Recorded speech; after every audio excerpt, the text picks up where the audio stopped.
Hello, welcome to the Más Secrets podcast. My name is Fiorella. I'm a survivor of CSA, and this space was created to break generational silence, normalize hard conversations, and remind survivors that they're not alone. Before we start today's episode, I do want to give a trigger warning. We will be discussing CSA, grooming, manipulation, and trauma-related experiences. Please take care of your heart and your nervous system. If you need to pause, skip this episode, or come back later, that is completely okay. Your safety comes first. I also want to say this. Everything shared on this podcast reflects personal experiences, perspectives, and alleged events. Nothing discussed here is intended to state verified facts about any individual.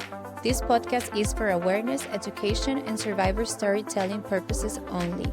I am not a psychologist, therapist, or medical professional. I am simply a survivor using my voice. This is no therapy, legal advice, or medical advice. It's a conversation meant to reduce stigma and bring darkness into the light. If you are in crisis or need professional help, please reach out to a licensed provider or local authorities in your area. With that being said, let's begin. Hey, you guys, welcome back to the Más Secrets podcast. If you're new here, my name is Fiorella, and this is a space where we break the silence around child sexual abuse in general. We share survivor stories and remind each other that we are not alone. Today's episode is really special. I'm sitting down with Mallory, who bravely said yes to sharing her story. And I just want to say, Mallory, thank you. Thank you for trusting me. Thank you for trusting this space. I know how vulnerable it is to speak about something that so many people try to bury. On this podcast, we don't whisper about abuse anymore. We bring it to light because secrets protects abusers and the truth protects survivors. So Mallory is going to share parts of her journey, what she's lived through, how it's impacted her, and what healing has looked like for her. So wherever you're listening from, just take a deep breath with us. This is a safe space. Mallory, welcome. I'm so honored you're here. Thank you. I'm so honored to be here. I really appreciate this kind of space existing for these conversations. And I just love how much care you put into this. Thank you. I'm really honored that you said yes and you're part of the podcast. So, for people who don't know you yet, can you share a little bit about your upbringing in the Mormon church and what that environment felt like as a child? Yeah. So I grew up in the Church of Jesus Christ of Latter-day Saints, and people often call them Mormons. And for me, it was a very pressure-filled and stressful environment. I took the religion myself very, very seriously. I considered it to be more important than anything that happens here because it was for eternity. The consequences were for eternity. And so when I got baptized at 8, my anxiety really spiked. And I actually developed something along the lines of like religious scrupulosity and OCD. It actually even got to the point when I was 14 where it would take me sometimes over an hour to say my nighttime prayer because I was so worried about getting it right. Mm-hmm. And I really felt like if I miss something, if I forget to pray for someone, something bad might happen to them. And so my brain took the religious doctrine and just kind of took it really extreme. And this was a little bit interesting because my family was a little bit more lax about it. They were a little bit, my parents, we live in Texas, and so they would wear shorts or, it wasn't a huge deal if you kind of didn't live it by the exact law. But I think because my brain was kind of really hyperactive and anxious, it took everything that was there and it kind of turned it into a little bit of a torture chamber for me and my brain. Yeah. And this was before anything like any actual assault happened. But I will say my teenage years were particularly rough because I developed a really large chest very early. And that really impacted, I think, how men treated me, especially boys my own age. Like there was one instance that really sticks out in my mind when I was 12. There was a boy who kept giving me hugs and being really friendly to me. He was in the 8th grade. He was really cool. He was really popular. And I thought, oh my gosh, this is so cool. He's giving me attention and he wants to be my friend. And I mentioned to someone, I go, that guy's so nice. He always gives me hugs. And he goes, he's telling everyone he gives you hugs because your boobs are so big. And it was one of the first times I really felt like, oh, like, And you were so young. It's yeah, how the sexualization of girls starts so young. And even it's those little very young. things, yeah, they mark you. Absolutely. I think it was very interesting that you said about your prayer, that you had to get it right. It just really caught my attention because and I'm saying this to showcase that no matter what religion you are part of or what you grew up in, can truly affect you and see things so much different. I grew up Catholic, and when you said that about getting your prayer completely right, taking it up to an hour, same exact way for me. Yeah. How it messes up your brain as a child, thinking that you have to get this perfectly right or God is going to be mad at you or something bad is going to happen. When in reality, it's not like that. And it was just, it really struck me that you said that because, oh my gosh, I've been through the same. I never thought anyone else would have felt the same. And even though we grew up with different religions, it's incredible. Yeah. That's something that I do find very interesting because I think religion, it can affect people on such a spectrum. Hmm. I see people, I almost see people who are very healthy spiritually and have kind of a spiritual element to their life, but it's not everything. It's No. not taking over their whole brain and they can't go to sleep at night after an hour worth of prayer. And I'm just like, Yeah. how did you do that? Yes. Even up to this point, sometimes I like deal with that a little bit. And then I'm like, oh, I have to remind myself, like, it's okay. Yeah. That that religion OCD, it's very, very real. And on top of that, you add the sexualization and how girls are viewed and what role the church and religion has to do with it is pretty messed up. I'm not even I'm not even gonna lie. It was. I It mean, is. I was really sitting there like, the other thing too that I did want to touch on was this element of I started masturbating at a pretty young age. And I actually didn't know that what I was doing was like even a sin until I panicked. I was like, "Oh my gosh, I didn't know that. I didn't even know what that was called. I didn't even know there's a name for it." Yeah. And then I'm realizing this whole time I've been sinning. So what that meant to me was that's why I'm anxious and that's why I'm sad because I Mhm. broke a rule. Mhm. God's punishing me. And so Oh. then anything bad that happened to me was because I can't fight that. I can't stop doing this sin. Mhm. And it was also something that I was so shameful of because I was a girl.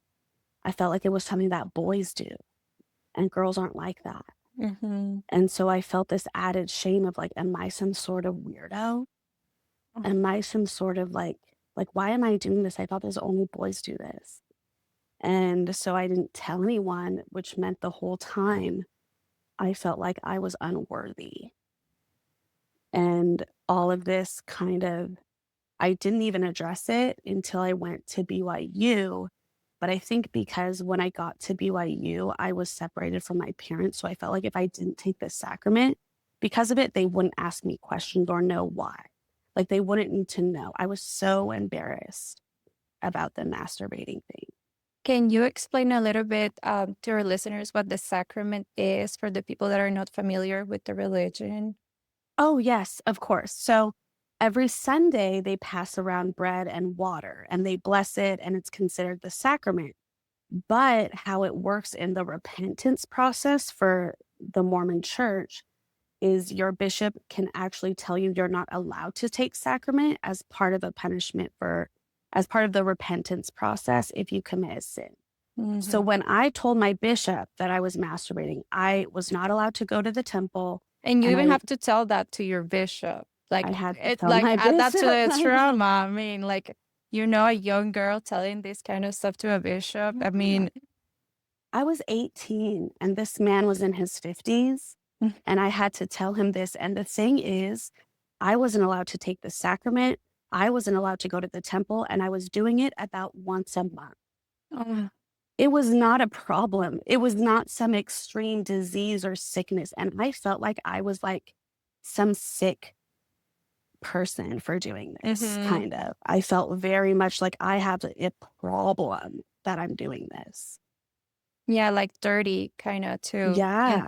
Like there's something wrong with you. I was hypersexual in my young teenage years, obviously, because the abuse that happened to me was when I was young, and that's a pretty normal side effect, of not side effect, but um, like a Pretty symptom of, standard, yeah. yeah, of being hypersexual. And I always thought that there was something wrong with me, same as how religion messes up with your brain of I must be dirty, I'm impure, I should not do this. When in reality, we should be teaching young girls and boys about their bodies and how they work without any shame around it. So the way that religion I cannot because it can really mess I you up so much.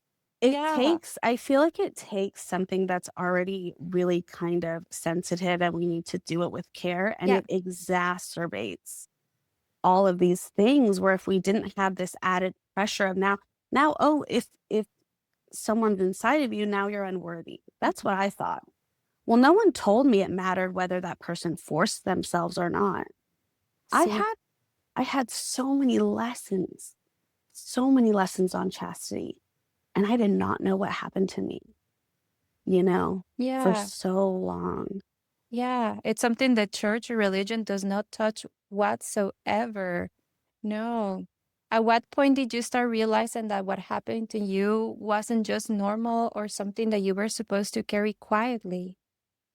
Yeah, that's a big question. It's a big question for me because the incident of assault that happened to me when I was attending BYU happened when I was 19. And I didn't mention it to a single person besides my bishop at the time until um, a year ago, around Easter last year. I ended up in a conversation with someone that I went to school with at BYU, and she brought up a scenario that induced kind of this memory for me. And I mentioned it to her that this happened to me. It was the first time I ever really, after that bishop's meeting I had with him, ever talked about it. And then I decided, after kind of bringing it up almost to my own mind after all these years, I said, you know what? I think this might be something I need to take to my therapist. And the moment I made that decision in my mind, my body started shaking. And I had like a full-blown panic attack, and I realized in that moment, "Oh my gosh, this was huge. This was way bigger than I realized." And I didn't even understand. Like, it and it's funny because when I realized that this was a way bigger deal than I knew, that was almost the same moment that I said, "We need to start talking about this." Mm-hmm. Because how did I not know? Yeah, how the trauma is so stored in your body, It's even though so your sure. yeah, even though your mind blocks it, there's always like I feel like a little trail of clues of something happened to me, but I'm not sure. And then it's like an explosion of feelings. So I can totally understand why your body will be shaking. It's huge trauma that was stored there and you were not able to release it. And it's just, it happens Yeah, so much. And for me, I just feel like having that block trauma, knowing that that's a thing, that you could have experienced something so traumatic and not remember it was huge. I've never heard about that at all, that that was possible. So it is so important to be having these conversations so people know, hey, you could have been through trauma and not remember it at all. And that's okay. That's normal. yeah. Yeah. Yeah, I think that awareness around how these things actually exist and play out, like the way they really work, Hmm. because you would think my assumption is if something significantly bad happened to me, I'm gonna remember it every day of my life. Hmm. And and it doesn't always work that way. Yeah, And so exactly. I think talking about how the different nuances of how these things happen really bring awareness so that we can say what's going on here Hmm. and how do we adjust so that people are safer. Yeah. And I did want to touch on also what you talked about, the hypersexuality, Hmm. because I think that's what happened a lot to me in regards to after the assault. Mhm. And the sad thing is the way the law of chastity works is that it doesn't matter if you were assaulted and that resulted in hypersexuality. You're just blamed for whatever sexuality you do after that. If it's consensual and you did it, there's no awareness about maybe she was assaulted and that's why she's Yeah. relating to sex this way. That doesn't exist. It's you don't do it until you're married, and that's Hmm. it. That's it. Don't do it unless you're married. Which is unreal when, it's not black or white. There's such a big gray area that religion does not cover whatsoever. And that Yes. it just adds to your blame and to your baggage that you have to carry, just feeling like I'm doing something wrong and I can't stop it and I don't know why. When in reality, it's just a normal response from going through that kind of trauma. Right. Yeah. It's very normal. And it's something that even I was talking to my therapist about kind of the behaviors I exhibited after this incident. And she goes, "Oh, that's very standard. Like, that's Mm-hmm. very normal." Mm-hmm.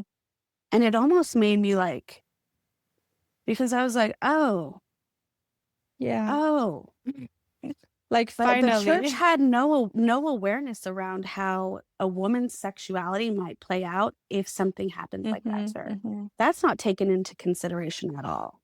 Do you think that it's something that could change eventually with like knowing how the human brain works and trauma? Do you think, I know this is, I just wonder like your opinion about it. Do you think this is something possible that can change in the church at some point? Ooh, that's a tough one. I Yeah. my dream is to say yes, absolutely, because I do always think there is never a moment where there's no more change in the future ever. I just Hmm. don't think that exists. However, there's a lot of barriers to this. Yeah. I would bring up in I think it was 2016 or 20 it might have been 2017. There was actually a man, an LDS man named Sam Young who brought up and he started an organization called Protect LDS Children. And it was about these bishops' interviews and about a lot of the Mhm. trauma that many children experienced in these interviews. And he made a huge push to change this policy and to kind of make changes to how these interviews play out and work policy wise. Well, he was very heavily punished and eventually excommunicated for this. So he was excommunicated for publicly disagreeing with these interviews, despite having testimony after testimony after Yeah. testimony of children saying, "This is what happened to me." Yeah. And so that's the level that we're dealing with in Mm. trying to make change. However, they did change the policy. They excommunicated him and then they changed it so that parents are now allowed in with minors. But what does that mean? Before they weren't. Little kids were alone in there. With the bishop. I was Mhm. alone in there. I did it alone with my bishop, and he was asking me about chastity. Oh no. I just imagining that scenario, someone that holds so much power, you as a child seeing this person the closest to God, and asking you these kind of questions. It's just the perfect It combination makes you for. wanna scream. Yeah, it's horrible. I'm glad there's some change and parents are actually allowed now, that's huge. It can definitely make a difference.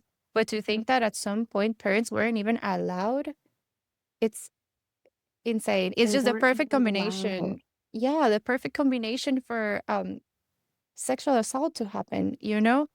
And Yeah, and not it and not really only is. that, even if there was no assault, it's just wrong to have as a child to be going through these questions with someone that holds so much power and you see as an idol about just questions that you don't even know how to answer. You don't have the maturity. There's just no. I do wanna touch on what you said because you said even if, like, it goes almost perfectly, like, what they're asked to do Yeah. is in and of itself inappropriate. Yeah, exactly. That's really what, um, think clouded my judgment with red flags. Hmm. What was normalized to me was red flag behavior. So I was not able to recognize that's not normal.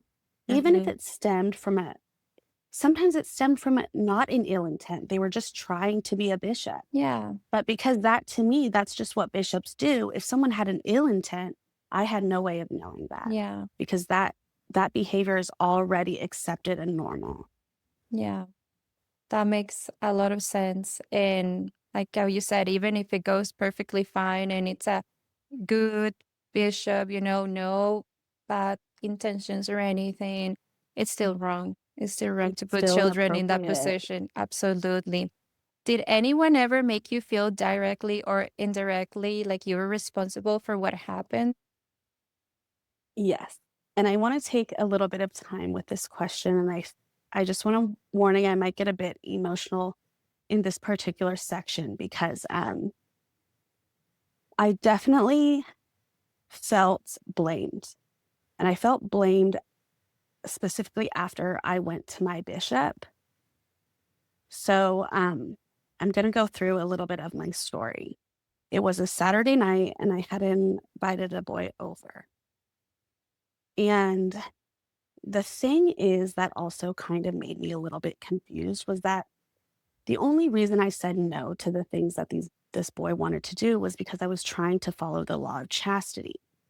But me internally liked this boy. I would have done these things with the boy if the law of chastity wasn't a thing for me.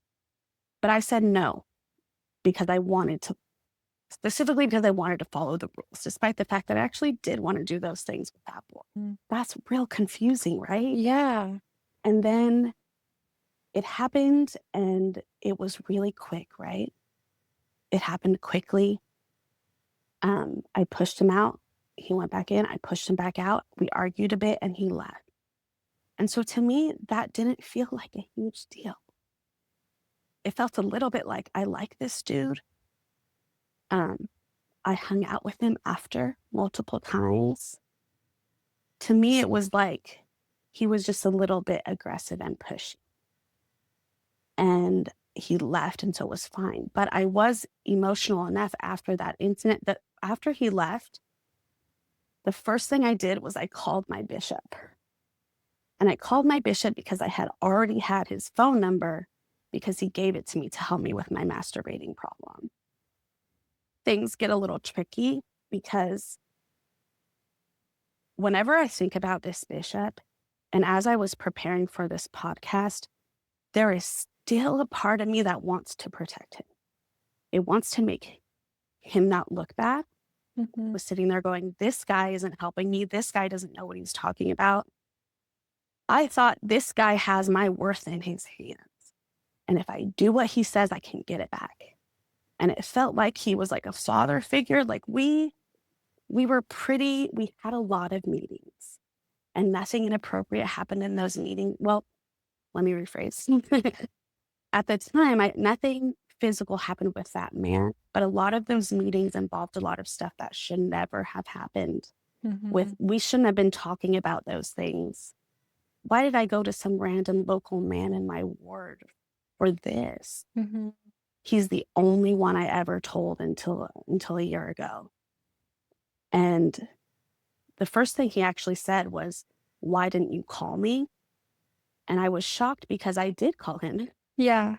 I had called him, and he actually pulled out his phone, looked at his call records, and goes, "Oh, you did call me." And then the conversation after that became a lot about repentance. It Mm. became a lot about, "We'll get you your recommend back. We'll help you get there. You can overcome these sins and this lust that you obviously have." And it wasn't like I was being punished for that specifically. He kind of encapsulated in like with the masturbating and this incident as like, we need to get you your chastity together, Mhm. but I'll help you get there. Well, You that know? I just wanna chime in a little bit about how much power can one person hold over you. That imbalance just by itself is just not healthy. And can you explain to our listeners what the recommend is for people that are not familiar with that word and what that means? I think it's very Yeah. important so people know like what a big deal that is. Yeah, I really appreciate that because you're right. I forget sometimes that people Oh, don't always know the it's lingo. okay. I want people to really know the religion and know these things are happening.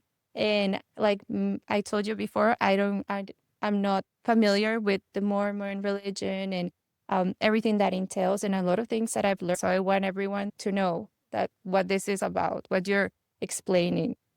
Yeah, Yeah. definitely. Because I do think the temple recommend interview is something so specific to the Mormon faith. And it is something I really consider a big problem, one of the biggest problems in their policies. Mm-hmm. And what the temple recommend interview involves is that in order to go inside of Mormon temples, you need a temple recommend because you have to be deemed worthy for the Lord's house.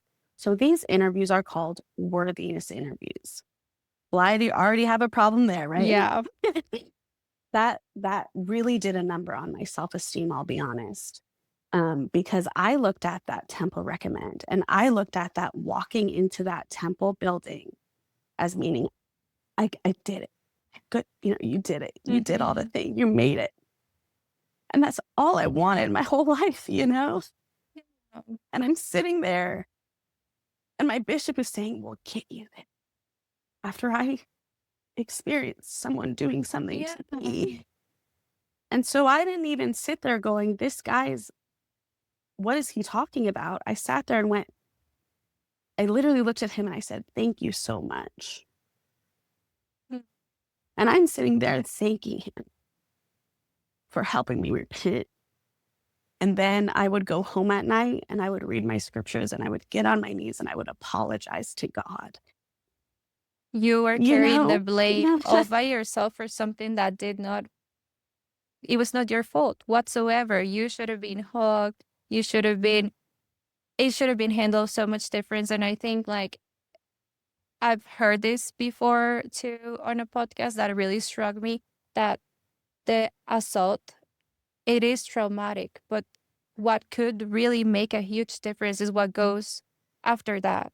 How it is handled. It can make it or break it to someone. If you get the support that you need, if you talk about it, if you realize this is not your fault, there's so many things that you wouldn't have to carry if it's handled the right way. And just by that, how you said how that affected you so much after that talk with your bishop, it made a big difference. You had to carry the shame. You had to carry the pain that it was your fault, repenting when it should have been the opposite. So I did want to point that out that you could go through assault, but what goes after, it's what can completely change the root of the trauma.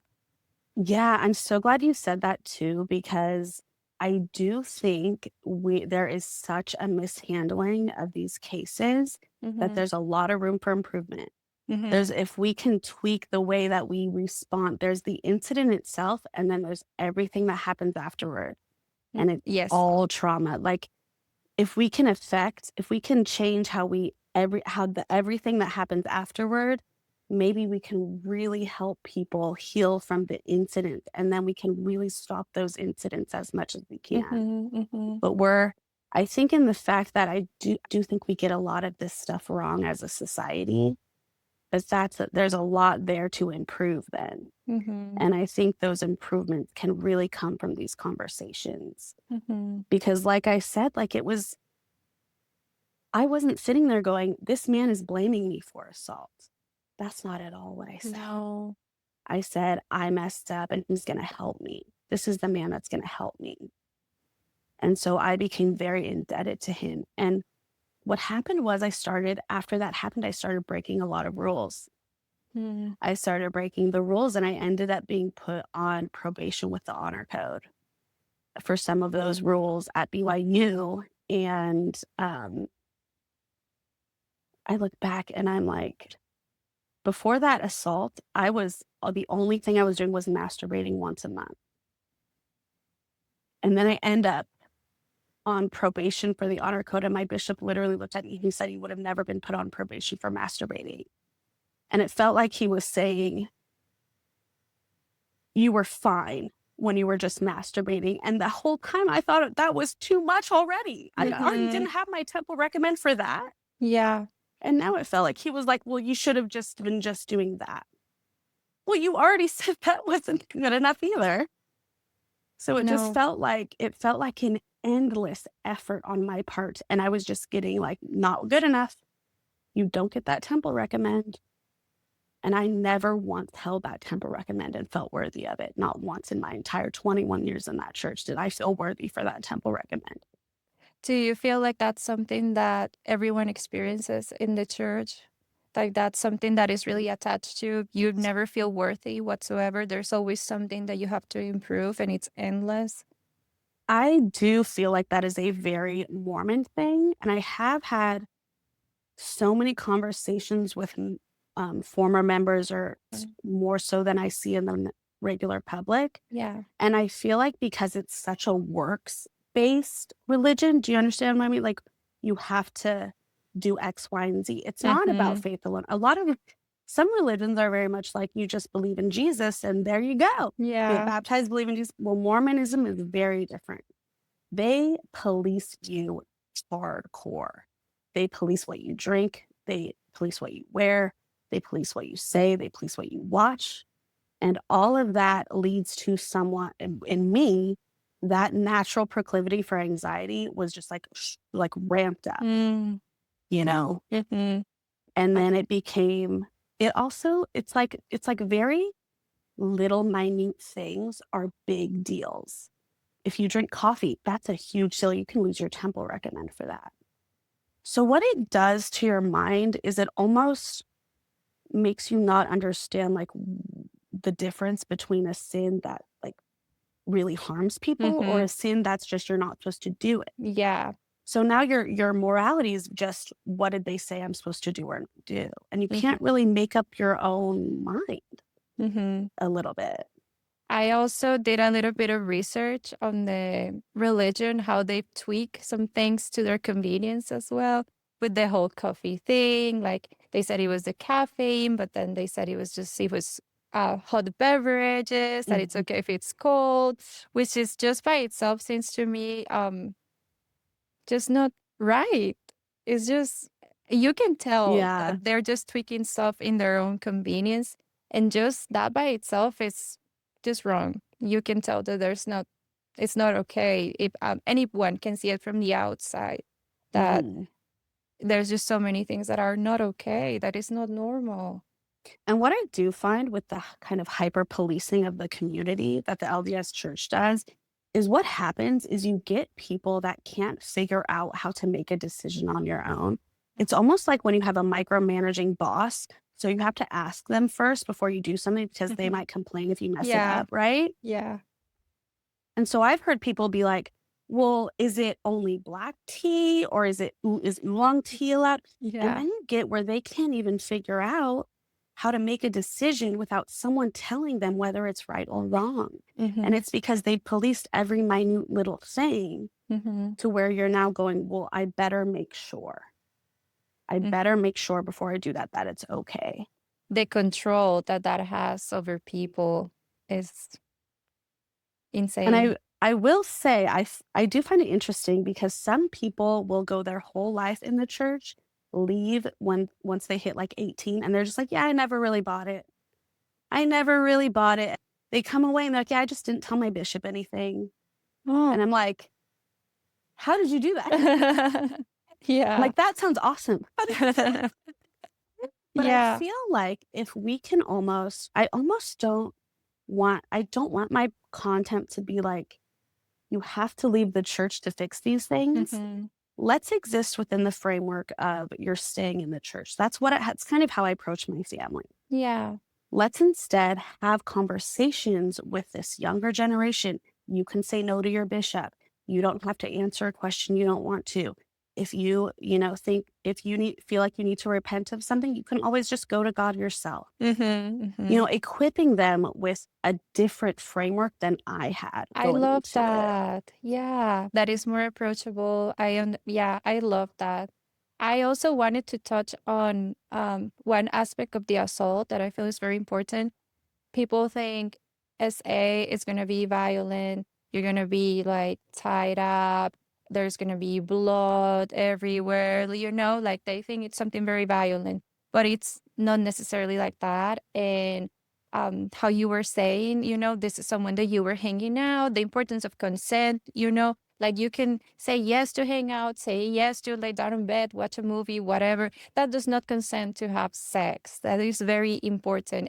Yeah, I just wanted to touch on that. Definitely. I think that's a huge part of where we can improve our education, Mm-hmm. just in general as a society, because I think we all have in our mind, I did, it was like an assault is someone with a gun in an alley, like Yeah. that you never met. Mm-hmm.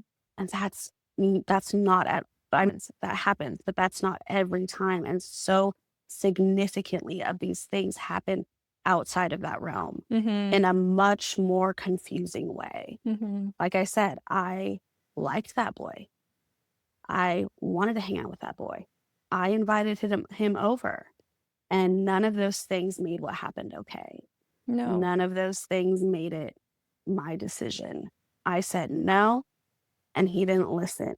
And you can also, I really think we have this idea that like assault is super violent and anything else is consent. There's a big range between consent should feel like that's an absolute yes. Yeah. I know Mm-hmm. for sure. It should feel like they want me now. Yeah, It you should don't even have to feel like question that. it. Mm-hmm. There's no question. If someone, maybe, I don't know, any of that, Mm-mm. that's not consent. No. And I, I did want to talk about one experience I had that I think highlights an important point, if that's okay. Yeah, of course. So I had an experience when I was 22. I had left the church. I had left BYU. I moved to Portland and I was hanging out with these guys that I barely knew. It was a night where I essentially did everything you're not supposed to do. I wasn't washing my drinks. I was flirting a lot. I was dancing around. I was getting very drunk. And I ended up alone in a room with a boy. We started kissing. And I go, you know what? I think I'm just too drunk to do this. And he says, oh, okay. Do you want me to sleep on the couch? And he left and slept on the couch. And that Mm-hmm. moment has stuck out to me my entire life because I was so blown away by it. I didn't Mm-hmm. expect that at all. That's all that needs to happen for assault not to happen. Yes, absolutely. That's it. Yeah, so Oh, easy. I mean, it sounds do you easy. need me to leave? Oh, That's it. are you uncomfortable? We can stop. It just needs to Mm-hmm. stop for a second. Mm-hmm. And I feel like I just wanted to point that out because that was one of those nights where I wasn't being like smart and protecting myself. And I want people to remember that any protective measures you take are just for like extra safety to help. And at the end of the day, there's a lot of luck involved here. And Yeah. that person saying, oh, do you need me to leave? That's all that has to Mm-hmm. happen. Mm-hmm. Mm-hmm. And that's on them whether they do that or not. Mm-hmm. And so, because I think there's a lot of information around how we can better protect ourselves, but I Yes. don't want us to get lost in that thinking that we're in charge with this stuff. Mm-mm. Absolutely not. That's something that has to carry on.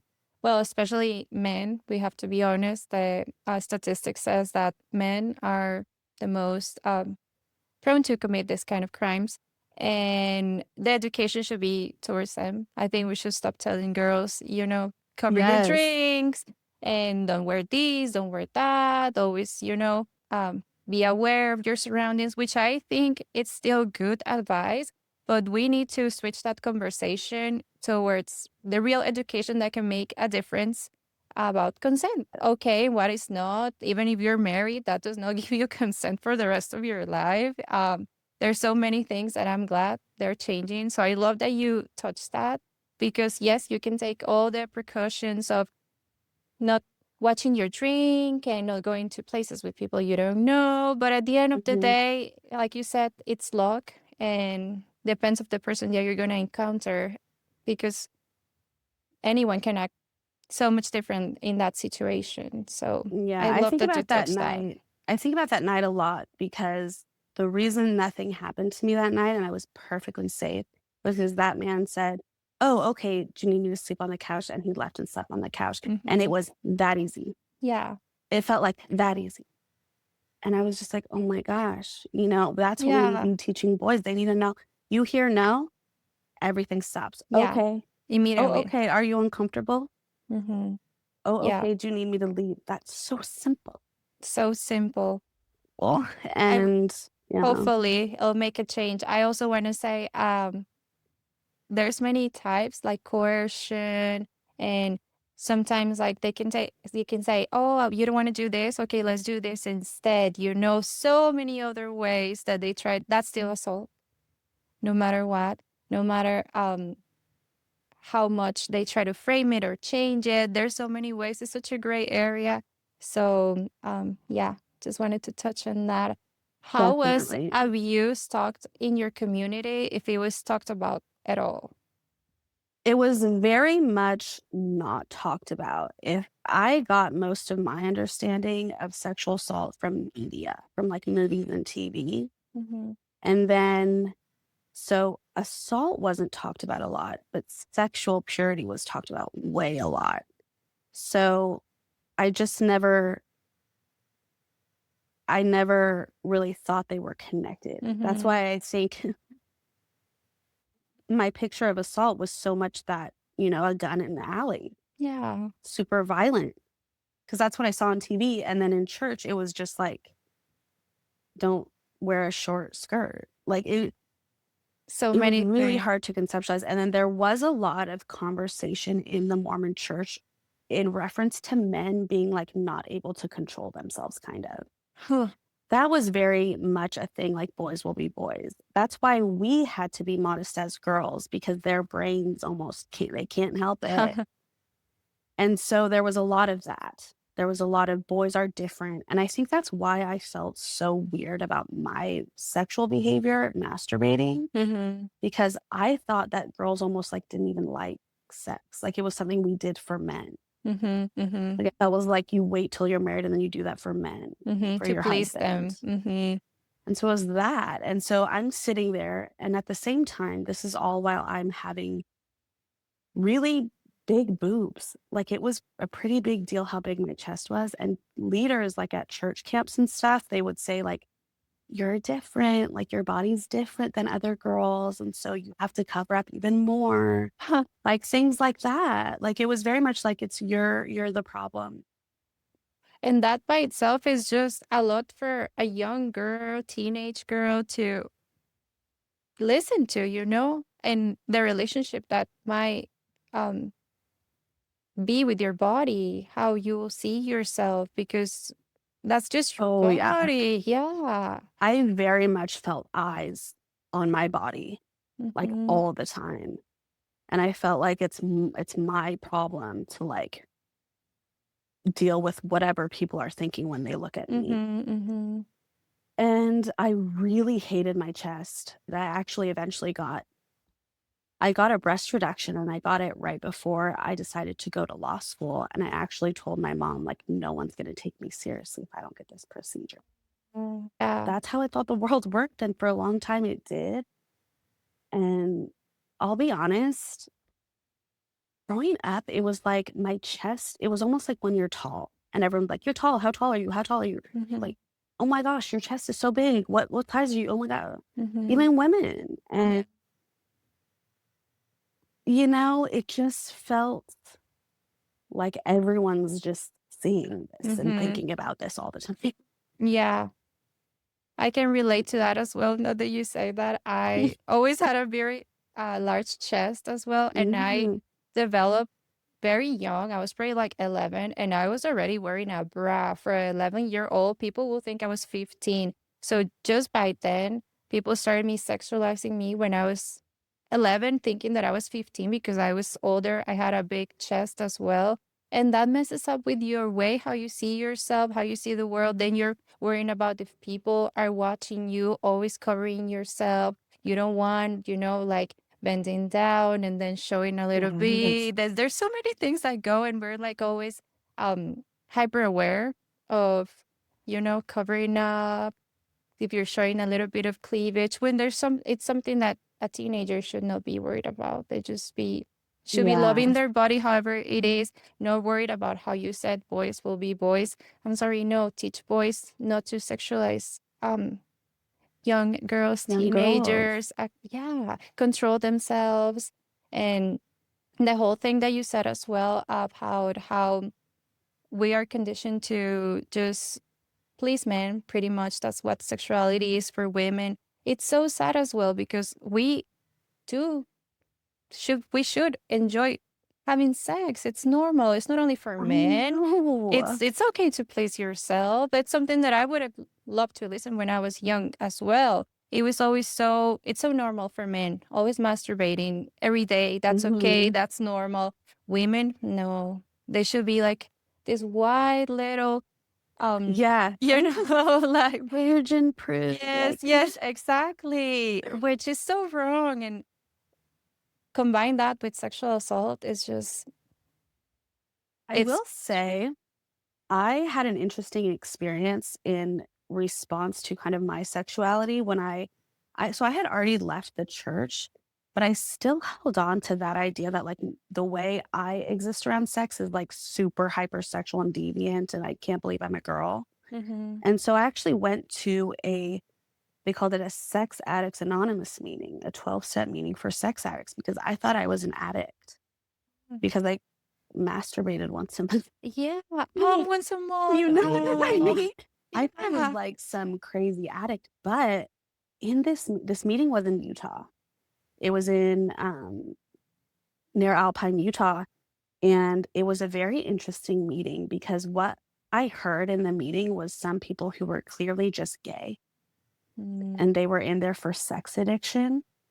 There were some people that were clearly just probably trans. mm-hmm. And then there was people who had sexually assaulted minors. So Mm, that's what I'm talking about here. All of those people were lumped into the same no. category of sexual deviant. One person in there had slept with a student when he was a teacher, and another person in there had kissed a boy.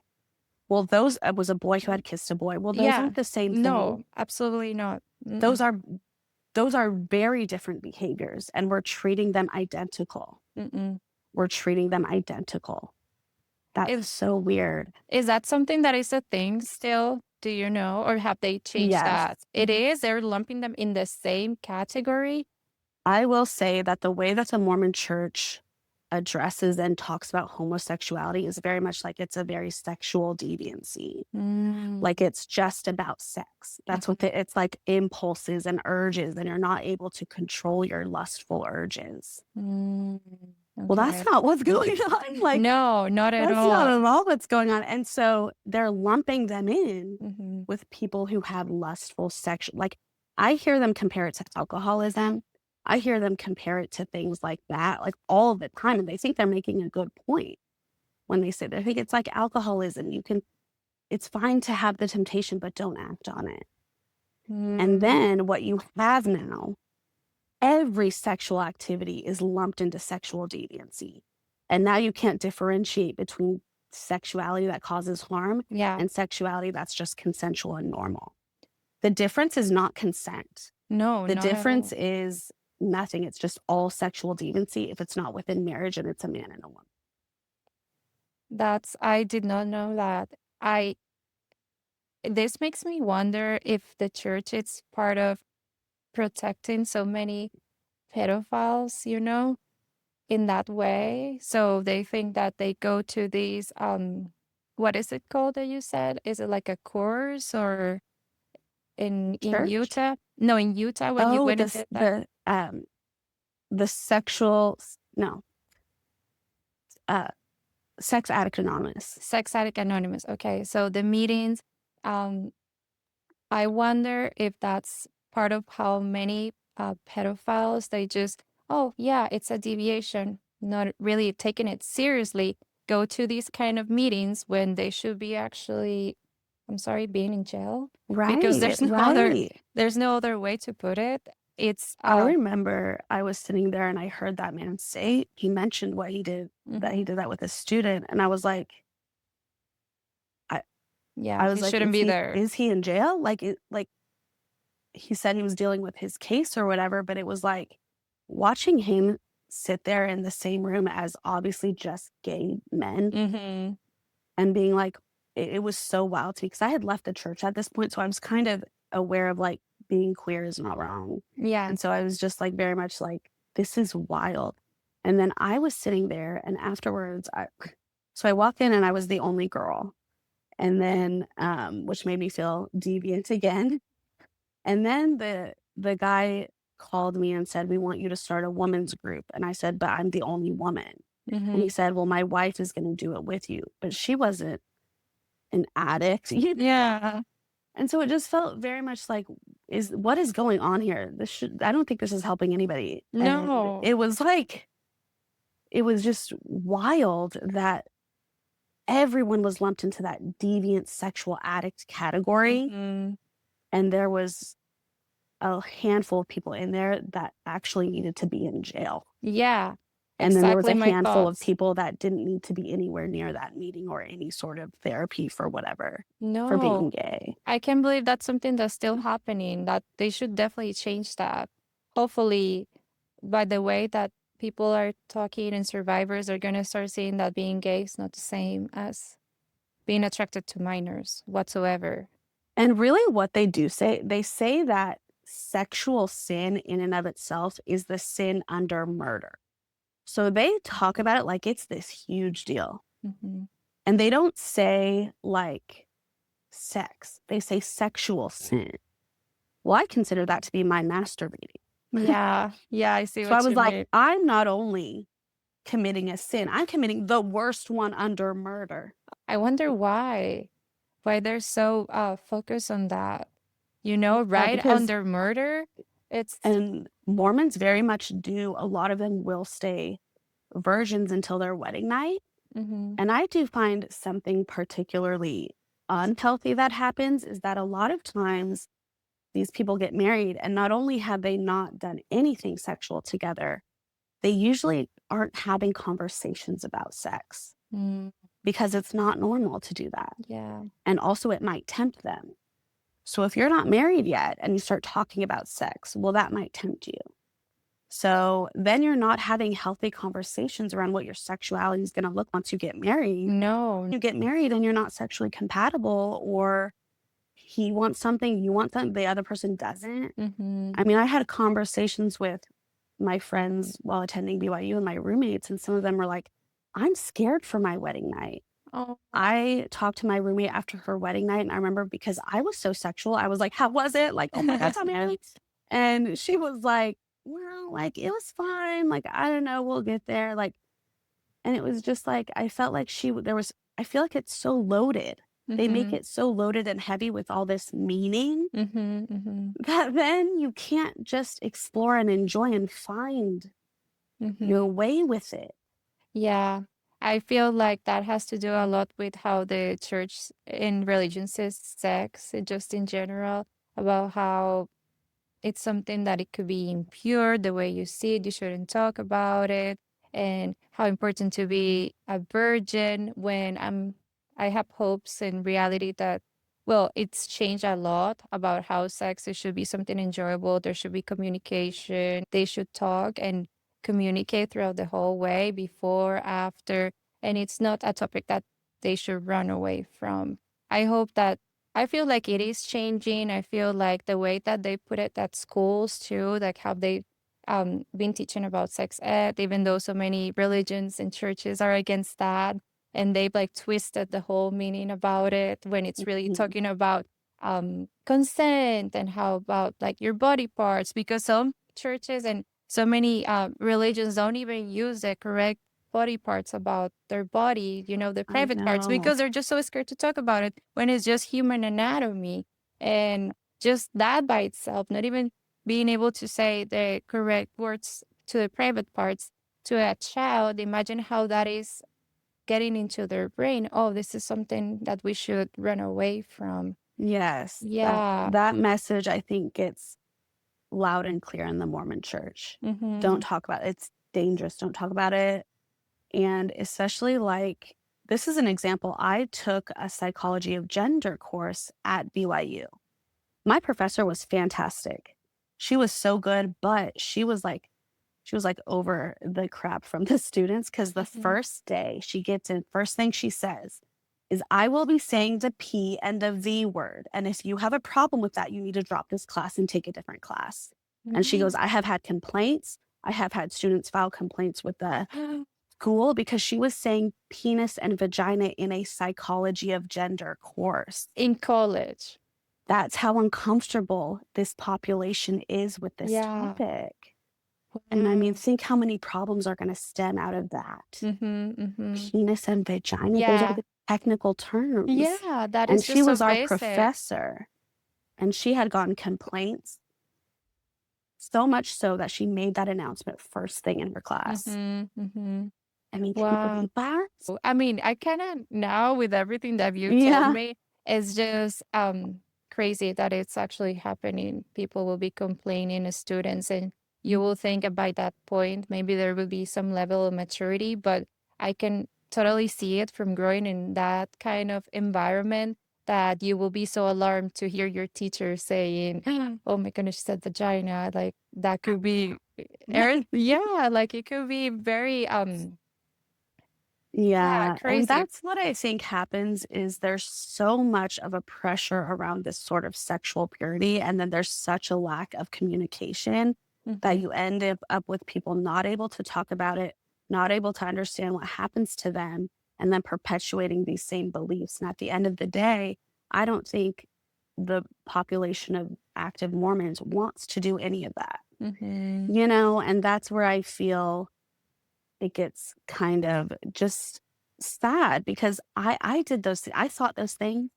I, heard my bishop tell me to repent of this, not a Mhm. clue that it was wrong.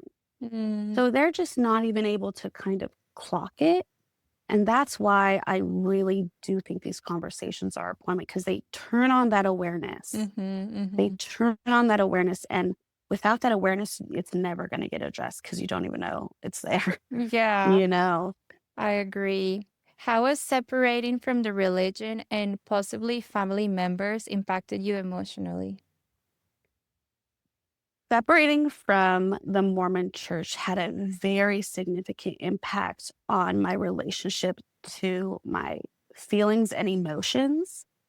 I think I didn't realize actually how much the doctrine and concepts of the religion kind of turned off my own sensing of what I'm feeling and what it means. Mm. Because it's very much like a what's it called, prosperity kind of doctrine where if you do follow the rules, you're supposed to be happy, healthy, good, you have all Mhm, the things if you follow these rules. And so I think to me, it felt like I'm not grateful if I'm not happy. Well, I was very mhm. anxious and depressed. And so I would kind of try, I'd be like, come on, like pray it away, like be grateful. You have all this stuff. Like you shouldn't be. It's very much like you shouldn't feel that way. Any negative emotion is like that's kind of Mhm. tempting. You're not supposed to give in to that temptation. Oh, okay. Well, I went to therapy after when I was like 26, and I was literally sitting in an ACT therapy class. And the teacher goes, it's okay to feel anger. The anger is not the problem. You need to recognize and acknowledge the anger. And I burst into tears. Oh. And I raised my hand and I go, that doesn't make any sense. I was like, then we're just supposed to be angry all the time. We're just allowed to be angry. Then everyone's going to be angry. I Yeah. literally said that in that class and I got so mad I left. That's how disconnected. Yeah, you So I'm were. even allowing myself to feel Mhm, anger. mhm. So really, the healing has developed out of kind of this. I almost do the opposite. I almost like overcorrected where now I'm like very, what am I feeling? Let's Yeah, explore, feel all your emotions. I love let's see. that. And I try to take it as like the feeling doesn't necessarily like it's not necessarily true, but there's something there. Mhm, Like there's what's there. It's like a clue. mhm. And you have to listen and follow the clues. You can't Yeah. ignore and avoid and shut out, but you can eventually get to some real truth there. Mhm. And my therapist has really helped me kind of develop a sense of confidence, um, and just that awareness of like, it's okay to be upset. What's going on here? Let's Mm-hmm. explore. Let's get out our little I picture a Yeah. little guy with a magnifying glass like in my brain. I love What's that. happening here? And Let's it find a kind of, clue. yeah, Yeah. very much like that. Yeah. What's been the hardest part about setting boundaries with people who still believe? That one has actually been a lot better lately, but boundaries were really hard for me. I think because I always just felt like saying no to someone was just like rude, was just like really rude. And I do think that was impacted a lot by the LDS doctrine and upbringing Mm-hmm. because they tell you things like, so everyone gets a calling in the ward. They call you and they basically tell you what your job's going to be. You don't get to choose. Mm-hmm. And when I was growing up, it was a big thing like you're not supposed to say no, or it's essentially like you're saying no to the Lord. Oh. And so there's a lot of that kind of verbiage. There's a lot of kind of like, don't let go of an opportunity to help someone. Like always be in service, always be helpful. And so I was just very felt like if I say no to someone, that's just like really rude. Mm-hmm. And so really building up my confidence in like, it's okay. No is a Yeah. complete sentence. Like say no and let the chips fall where they may. Um, but it was more in building my confidence in Mm-hmm. myself and kind of like confidence in the fact that I I don't have to say yes. Mm-hmm. I feel like that's something that a lot of survivors go through as well. So, with you being in the church in that mindset, and then going through trauma, thinking there's something wrong with you, and just that whole people pleasing just go so hand in hand that so many of us experience. You just don't want to, yeah, let down anyone in the process, which is so sad. But this is why these spaces are here, like the podcast, to bring awareness to this, that it's okay to say no. You don't have to do everything that everyone wants. And it's okay to have time for yourself and set boundaries. Do you And think? yeah, oh, I'm Go sorry. ahead, go I ahead. just wanted to add a little bit. There is a lot of power there in saying no. Mm. And there's a lot of you can find yourself trapped a lot if you don't feel like you have the power to say no. But once I started saying no to more things, I realized I spent less time doing things I didn't want to do. Like I said, like Mm-hmm. there's so much power in that no. Yeah. You know, there's so much good things that can stem from it because you start spending your time doing the things you want to put your time and energy Yeah. into. And the payoff is really big if you can kind of get yourself to that confidence level of like, I can say no whenever I want for whatever reason Mm-hmm. I want. I love that. And also the perception of people they're going to have around you. Like, oh, she can't be played around anymore. Once you start putting Hmm. those boundaries, I know it because I went through that myself as well. And it's so empowering. Like, yes, I'm to be respected. And if I say no, it's no. And Yeah. nobody should question that.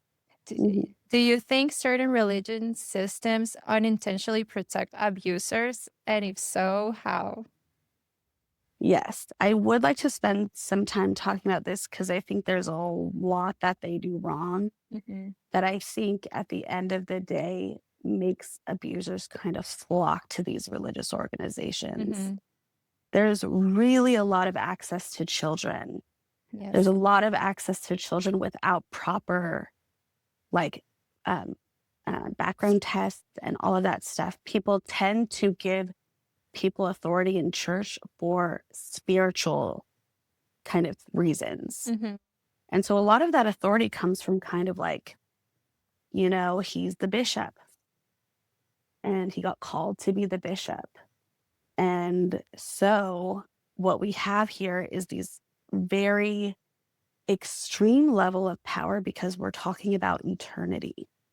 I do think with religion specifically, when you add the level of eternity and your eternal consequence, that feels way bigger than here and now to Mhm. me. It Mhm. always felt way bigger than here and now to me. It felt like that's more important than what's happening right now. Yeah. And so it pulled my focus into that temple recommend, that worthiness, and it made everything else just second class, didn't matter. And so you have your focus so focused on spirituality that you're blinded to what's happening like here and now and the importance of it. And you also have in these organizations, they really, really push you listen to them because they're called of God. Mm-hmm. And so you listen to them even if you don't agree. And that's where we get a lot of problems, I think. Mm-hmm. I was taught that even if you think the prophet is wrong, you listen and God will bless you anyway. He'll bless you just for listening because that's what you're supposed to do. So now we have the authority is not just you're smart and I should listen to you. The authority is I have to listen to you every time. Mm-hmm. And that is where I think we're getting levels of power that are just kind of egregious. No, it's, yeah, outrageous, 100%. I do feel like to be able to combat that, we have to teach children to question authority no matter what. Doesn't matter if it's a priest, a bishop, a teacher, a coach, because we've seen CSA happening from almost every time figures of power and Yes. figures of that you should supposed to be looking up to, and they're members of the community. They're usually, and this is something that I want to outline, these are not monsters hidden in the dark, unknown to the family. This is the closest people to you and your family. It's family members, it's coaches, it's priests, it's even bishops. It's just all these people that hold so much power. And if you're teaching children, like you said, that this is a person that is close to God and they hold so much power over you already, on you getting your recommend, imagine that, not even teaching kids like they shouldn't question them because they're pretty much the closest thing there is to God. I Yeah. I love what you said about that, about the outrageous power imbalance. And we're just kind of letting it sit there, and little kids are going into those rooms. And then at the end of those interviews, whatever happens, they're the one whose worth is on trial that whole time, Mm-hmm, not the mm-hmm. bishops, No. not the bishops. And I think another thing that stems into very egregious harm for survivors and victims is when people get so protective of the reputation of the group. Mm, yes. So if you're in a group that is very actively trying to recruit people, they become very um, interested in keeping the reputation good Yeah. because then people aren't going to join. Well, what happens when something needs to be addressed in that community that's not okay? They don't want anyone to know. No one's going to join. They're going to Mm-hmm. think, no, it's one thing. It was one person. It's not a problem of the group. And it becomes about the reputation of the group. And through all of that process and trying to attempt to protect the reputation of the group, it's another like one of those things that's just like you have a victim and survivor here and you have an abuser. Mm-hmm. And then what usually tends to happen is the reputation of the victim gets sacrificed to protect the reputation of the abuser Mm-hmm. because people connect the reputation of that abuser to the rest of the group. Absolutely. And And that's if how it keeps perpetuating the cycle. I think if we can really, really take any instance, if we can really focus on whatever someone has to say negative about any group we belong in, if we're willing to say, let me look there, let me not jump to protect my group, we can have so much change there. Mm-hmm. We Yeah. try so hard to protect the reputation of our group because we consider it our reputation. Yeah. And I just Absolutely. think that is it's such a human thing that I hate to say that, and it's so sinister. There's Mm-hmm. so much harm that comes out from that desire to protect the group's reputation. Mm-hmm. All of a sudden, we have not just a survivor of an assault, we have a survivor of then all of that You know, Yes, exactly. all But of that. what we were saying about, yes, the assault can happen, but what happens right after the assault, it's going to be the changing point of how this survivor's life it's going to develop. So, how you just said, you have someone protecting the abuser and you shame the survivor, you tell her or him to stay quiet. Just that by itself is trauma. Just It is, and then yeah. what happens then is that other victims who maybe haven't come forward are watching what's happening to this one person who did come Yes. forward, and they're going, "Well, now I'm not gonna do that. I'm not gonna say anything." No. Why So would then it they? reinforces victims to stay quiet. Mhm. If we took away the crap that we do to victims once they come forward, think how many more people would start talking. Yes, Think absolutely. how many people would start talking, but they can't do that. Mhm. Mhm. That's why I love spaces like this. I love that things are changing and people like you coming forward speaking about it so loudly. I think we've seen the system is not going to make any changes around it. We've seen how the Epstein case has been handled. And not only that, like that's something so publicly and so huge that it's shocking, but that's happening in every town, in every state, in every corner of the world. They're just dismissing survivors and saying, like, oh no, this is not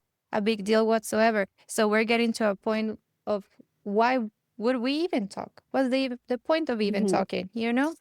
And I just thought it's gotta change from within. We have to make the change. Start protecting each other.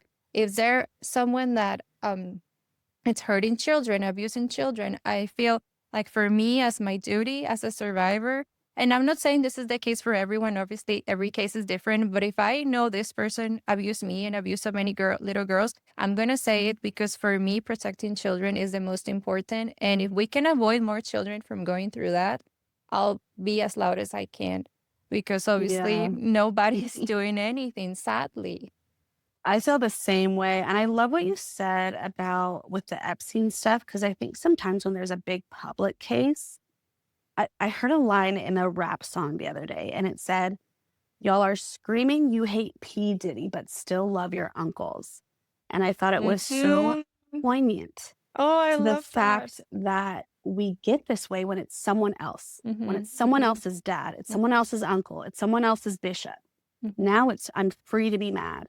Yeah. But the second we related to that person and we liked them, we lose that. We Yeah. become, "Are you sure? What were you Yeah. doing? Well, do we know for real? He would never." What's the name of that song? I wanna send it to my family Oh, members. it's so good. It's called "What's the Point" by B is for Better, I believe. Oh, I've never heard of that. I'll have to look Yeah, it she up. says they be screaming they hate P. Diddy, but Mhm. still love their uncles. Mhm. And Yeah. how just spot on is that? Absolutely spot on. I can even I have so many family members in my case that they're mad at the Epstein files, everything that's going on, but they still receive the pedophile from my family and invite them over to family events and all these things. And I'm like, you can actually make a change by not inviting this person to family events anymore, but you decide to be mad at whatever is going on in the government. It makes no Yes. sense, no coherence whatsoever. And it's because it's not us then. Mm-hmm. We can now I'm allowed to be mad. But the second it's us, that reputation, that Yeah. all of it, we can't do. If we can fight that Yeah. and really look and say, I'm willing to look at this, even if it makes me look bad, even if it Mm-hmm. makes my community look bad, even if Mm-hmm. it makes my best friend look bad, Yeah. I have to be willing to at least look at it. Mm-hmm. And then within that, there's a lot of change that can. Mm-hmm. I agree. Well, what has speaking out publicly giving you that staying silent never could? You know what I think is given me the most? I really started speaking out to bring awareness to help, stop these things from maybe bring some amount of change. But it really did a lot for me and my healing of like, I'm not ashamed of this. Mm-hmm. I acknowledge that this is the truth and I'm not afraid to say it. And whatever anyone has to say about it is okay because I'm comfortable and I'm solid in what I'm saying is the truth. Mm-hmm. And it allowed me to not only put my emotions somewhere, kind of like a creative outlet or like a, an energy of like I'm doing something about it, Yeah. but just an acknowledgement like, you know what, that wasn't okay. That wasn't okay. And it shouldn't happen to anybody else. No, and I can tell you've already helping so many people with the content that you create. I always go through the comments and I like to see what other people have to say. And it always touches me so much to see other ex-Mormons relating to what you always say and the content that you put out. So even though it might not be, like this huge deal, I want everyone to know that even if you say it to a friend, even if you talk it to a therapist, just talking about it, you don't have to make a TikTok page or make a Yes, podcast. absolutely. You can make a change just by speaking out and confiding on a friend, something like Especially that. our interpersonal, like day to day relationships. I am trying to talk more with my immediate family. Mm-hmm. A while ago, I felt like I'm making all these TikToks. Am I having these conversations with my immediate active member Mm-hmm. family? Mm-hmm. And so I really started talking to my dad. I started talking to my dad probably the most. And then my sister and my mom a lot about these things. They've been very receptive. And we've all kind of agreed. I said, at the end of the day, I don't need you to leave this religion. I just need to know that those kids know that they can say no. Mm-hmm. They have, all of those things that they're prepared and equipped to be able to handle whatever life throws at them, and Mm-hmm. they don't Mm-hmm. have to be blind, Yeah. essentially. Oh, I love that. That's already making a change itself. You protecting your nieces and nephews. It's just they I already. love them.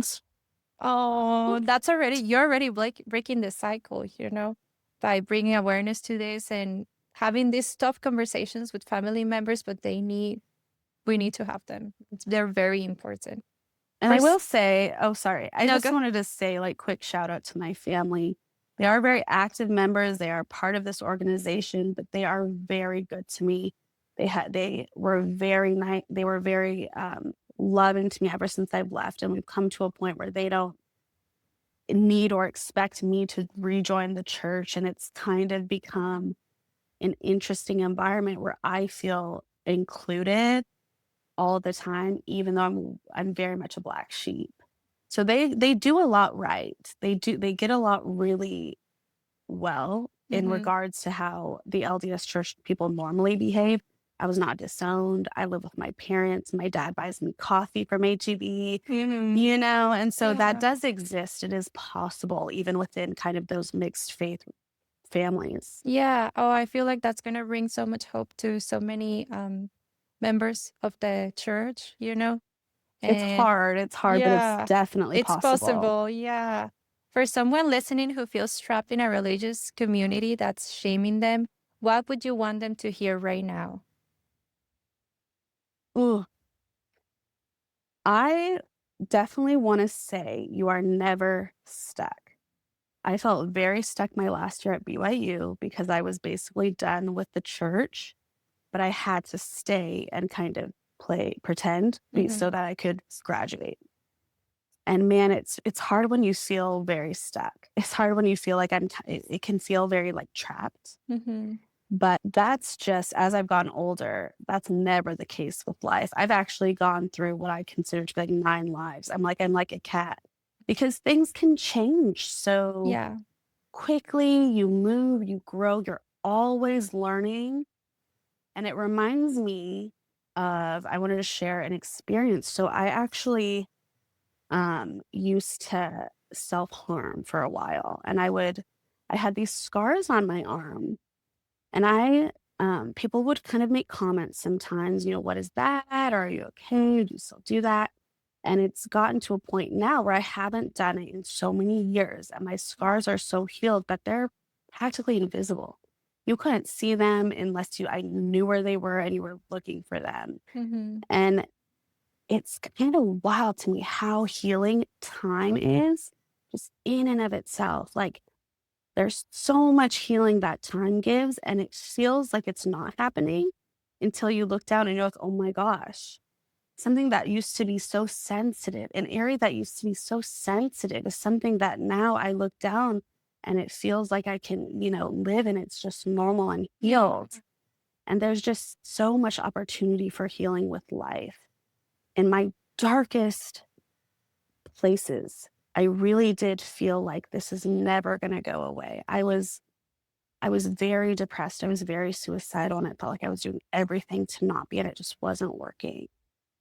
And it's actually crazy how much my suicide ideation has lowered since I've been addressing this specific issue with my therapist. I actually Mhm. even mentioned to her, I go, is this normal or am I kind of like manic? And she goes, you don't seem manic. She goes, it's definitely not manic. And I go, honestly, my suicide ideation is the lowest it's been like ever. Mhm. And that's out there. Like whatever you're experiencing that is painful and hard, there's a different reality out there too. And they can also kind of coexist Yeah. in a way. It's I l really, well, the world is so nuanced. I love that you touched that. I agree with you. At the moment, you might be feeling overwhelmed, especially like you said about how one thing can make such an impact in your life and it wasn't addressed for so long. And then you address it, and then you feel like the world is just, falling over you, and you feel like you're just in this dark spot that there's no hope whatsoever. There is hope. And how you've said talking it with your therapist, addressing this has helped you so much already. And it's just outlines the importance of speaking out, even if it's just with your therapist, with a friend, just speaking out and having a safe space to share that makes such a Definitely. big difference. Yeah. Talking about it has helped me heal a lot. And I do think that it took me talking publicly about the Mormon church in general for me to get to a place where I could talk publicly about the assault. It almost like warmed up my brain for like Hmm. connecting the pieces because I actually didn't even talk about my experience with like the anxiety and OCD in the Mormon church for years because I just didn't know anyone else who was ex Mormon. Oh, So no one would get it. Like I was like, yeah. I don't have anyone to talk to this about. And then I Yeah. found an online ex Mormon community, and that community has done so much healing for me. Like just having that people that are like, I'm like, oh, did you do the? And they're like, me too.